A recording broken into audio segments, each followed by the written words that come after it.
Hi, okay. How do you know God is for you and not against you? I was asked this question in class, and the only thing that came to mind was the story of how I got to where I am now, and this is my story. It was 2012, and I was 9 years old when my parents sat us down on the living room floor to tell us something important. But little did I know they were going to tell us that they were getting a divorce. For as long as I could remember, my parents would fight every night after they put us to sleep. Me and my brother would listen to their arguments and try to understand, but it never really made sense.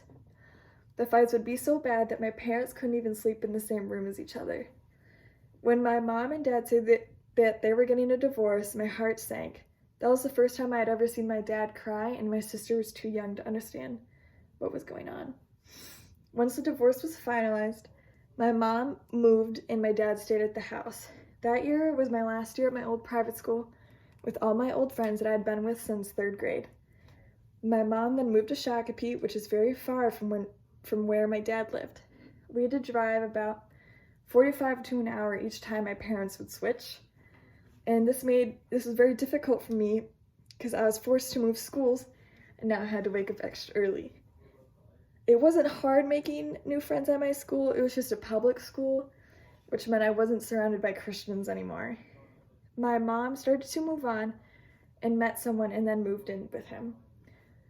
This was hard for me because this meant I had to move again, and this was with a guy that wasn't even a Christian, so our life had changed even more. I had to grow up pretty quickly because my parents were being distant to me and my siblings. I had to brush my sister's hair every morning and help her get dressed, and I would try to keep my room spotless because I didn't want my parents to stress about anything. I had to be the mom of the house when my sister needed one. Me and my siblings dealt with the divorce in different ways. I would argue all the time and be very angry, and my brother would be very distant and quiet. My sister still didn't understand what a divorce meant.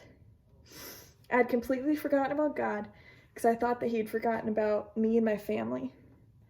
Jeremiah 29:11 says, "For I know the plans I have for you, declares the Lord. Plans to prosper and not to harm you, plans to give you hope and a future."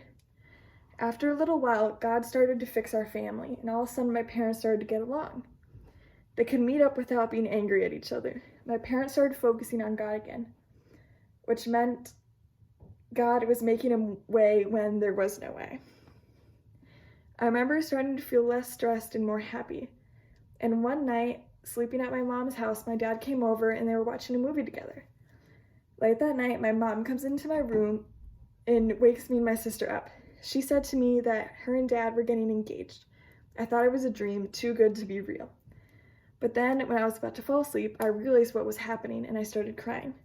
God had fixed my family in ways that I thought it couldn't. My parents got remarried December 17th, 2015, here at church. I remember helping my mom get ready for her wedding and her smile. I felt so happy in that day, and it was like nothing bad had ever happened to our family. After the wedding, we moved away from Shakopee to Champlin, which is much closer to church and where I met some of the most important people in my life, here at school. God had a plan for my life when I thought my life was crashing. I was once asked, "Do you know how God is for you, not against you?" My response would be is that God is always on your side no matter what, and that he loves you. Thank you.